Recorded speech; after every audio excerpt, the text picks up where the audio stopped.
देश शिक्षा सेवा चयन आयोग द्वारा 16-17 अप्रैल 2025 को असिस्टेंट प्रोफेसर परीक्षा का आयोजन करवा रहा है।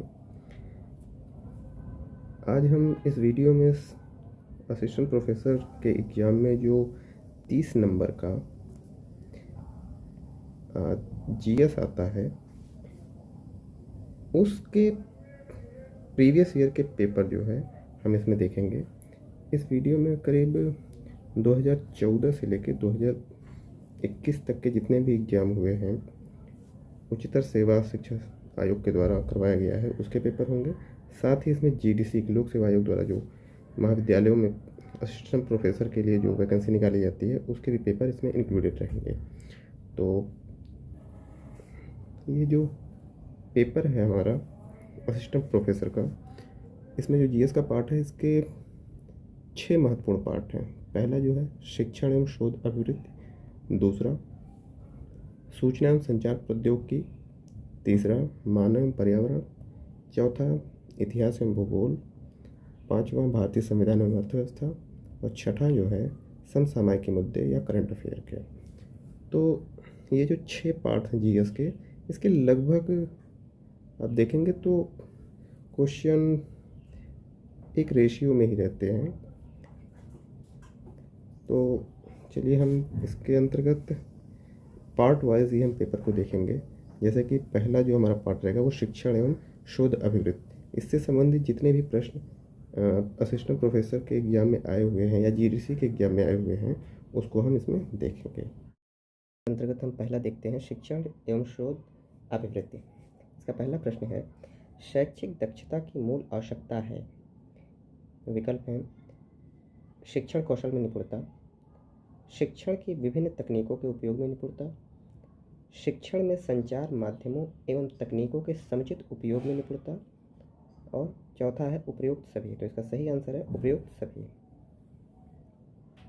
दूसरा प्रश्न है निम्नलिखित में से कौन सा कथन गलत है। पहला है मापन एवं मूल्यांकन के मध्य कोई संबंध नहीं है। दूसरा मापन मूल्यांकन की प्रक्रिया का एक भाग है। तीसरा मापन एक चर को अंक प्रदान करने की प्रक्रिया है। चौथा मूल्यांकन मूल्य निर्धारण की प्रक्रिया है। तो इसमें कौन सा सही नहीं है, तो ए सही नहीं है। मापन एवं मूल्यांकन के मध्य कोई संबंध नहीं है। तीसरा प्रश्न है 2016 की यूजीसी की कौन सी अधिसूचना गुणवत्तापूर्ण अनुसंधान सुनिश्चित करने का प्रयास है। तो इसका जो सही आंसर है वो है बी, पीएचडी कार्यक्रम लागू करने की 11 शर्तें पूरी करना। तो इसका जो क्लेरिफिकेशन है इस बॉक्स में आप लोग देख लीजिएगा। सभी प्रश्नों के उत्तर को बहुत डिटेल्स में इसमें दे दिया गया है। मैं यहाँ केवल प्रश्नों को और उनके उत्तरों को ही आपके सामने प्रस्तुत कर रहा हूँ। चौथा प्रश्न है बच्चों को पढ़ाने की कला एवं विज्ञान को क्या कहते हैं। तो इसका सही आंसर है पेडागॉगी। पांचवा प्रश्न है प्राथमिक समंकों में सम्मिलित नहीं होती है। तो इसका सही आंसर है टी, पुस्तकें। छठा प्रश्न है निम्नलिखित में कौन शिक्षण का स्तर नहीं है। तो इसका सही आंसर जो है वो है बी, विभेदीकरण। स्मृति स्तर, विमर्शी स्तर, अवबोध स्तर शिक्षण का स्तर है, विभेदीकरण शिक्षण का स्तर नहीं है। सातवां प्रश्न है केंद्रीय औषधि अनुसंधान संस्थान कहाँ स्थित है। तो इसका सही आंसर है लखनऊ में। आठवां प्रश्न पेडागॉगी किससे जुड़ा हुआ है। तो यह पठन पाठन से संबंधित है। नौवां प्रश्न निम्नलिखित में से फलांक की त्रुटि कौन सी है। तो इसका सही आंसर है सी, प्रत्युत्तर की त्रुटि। 10वां निम्नलिखित कथनों को पढ़िए। शिक्षण की प्रभावशीलता शिक्षक के विषय के समझने पर निर्भर करती है। बी, शिक्षण की प्रभावशीलता शिक्षक के व्यक्तित्व पर निर्भर करती है। सी, शिक्षण की प्रभावशीलता शिक्षक की लिखावट पर निर्भर करती है। डी, शिक्षण का मुख्य उद्देश्य छात्रों की सोचने की शक्ति का विकास करना है। तो इसमें सही उत्तर चुनना है। तो इसका जो सही उत्तर है वो है सी, ए और डी इसका सही उत्तर होगा। 11वां प्रश्न है, संयुक्त राष्ट्र संघ ने 2005 से 14 के दशक को किस रूप में घोषित किया है? तो इसका सही उत्तर है सतत विकास हेतु शिक्षा का दशक। 12वां प्रश्न है, बिना बोझ के सीखना समिति के अध्यक्ष कौन थे? तो इसका सही आंसर है प्रोफेसर यशपाल। और इस समिति का जो गठन है वो 1 मार्च 1992 को किया गया था। 13वां प्रश्न है, इसमें कौन सा सही जोड़ा है? तो इसका सही जोड़ा जो है वो है बी है, इंदिरा गांधी राष्ट्रीय मुक्त विश्वविद्यालय की स्थापना 1985 में की गई थी। बाकी जो है राष्ट्रीय अध्यापक शिक्षा परिषद की स्थापना जो है वो 1995 में। ऑपरेशन ब्लैक बोर्ड प्राथमिक शिक्षा संबंधित है। प्रथम शास्त्रीय भाषा तमिल, जिसको 2003 में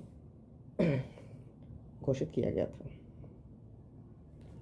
कस्तूरबा गांधी विद्यालय, 14वां प्रश्न है, कस्तूरबा गांधी बालिका विद्यालय प्रदान करता है उच्च माध्यमिक शिक्षा को।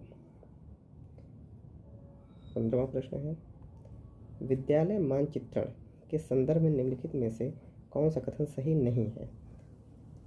ए है, यह विभिन्न तकनीकों एवं प्रक्रियाओं का एक समूह है। बी, इसका प्रयोग स्थानीय स्तर पर आगामी शैक्षिक आवश्यकताओं की पहचान के लिए किया जाता है।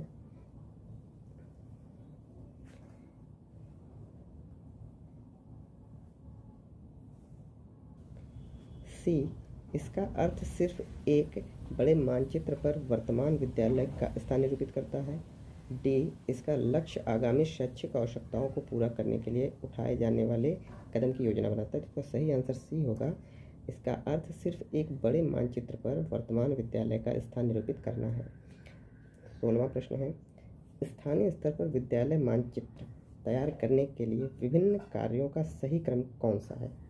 तो इसका जो सही क्रम है वो है ए, निदान, प्रेक्षण, प्रस्ताव। 17वां प्रश्न है, निम्नलिखित में से कौन सा राष्ट्रीय माध्यमिक शिक्षा अभियान का उद्देश्य नहीं है? पहला विकल्प लैंगिक दूरियों को कम करना। बी, आर्थिक और एवं निर्योग्यता बाधाओं को दूर करना। सी, सन 2020 तक माध्यमिक स्तर की शिक्षा में अवधारण। और डी, उच्च माध्यमिक स्तर की शिक्षा की पहुंच सन 2017 तक। तो सी इसका उद्देश्य नहीं है। 18वां प्रश्न है, निम्न में से किसे विद्यालय आयोजन में सम्मिलित किया जाता है?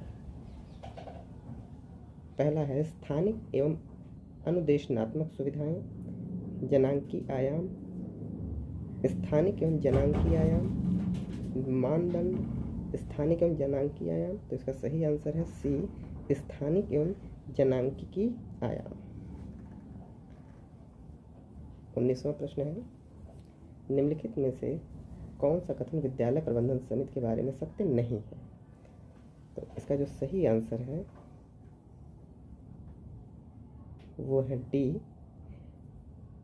अध्यापक प्रशिक्षण की योजना तैयार करना है। 20वां प्रश्न है, शिक्षा का अधिकार अधिनियम 2009 में अध्यापकों के लिए न्यूनतम कार्य घंटे प्रति सप्ताह वर्णित हैं।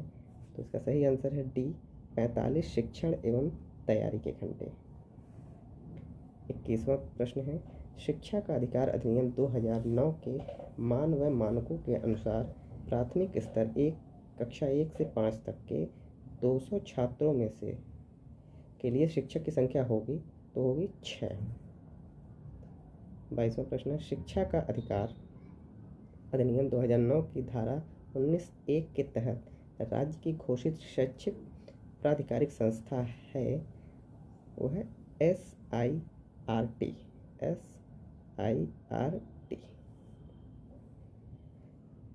23वां है, SIQE का पूरा नाम क्या है? तो इसका फुल फॉर्म है a, state institute of quality education. 24वां प्रश्न है, IASI CTE एवं सभी जिलों की डाइट्स को शैक्षिक मार्गदर्शन एवं स्वावलंबन प्रदान करने हेतु राज्य की नोडल एजेंसी है, तो है SCERT।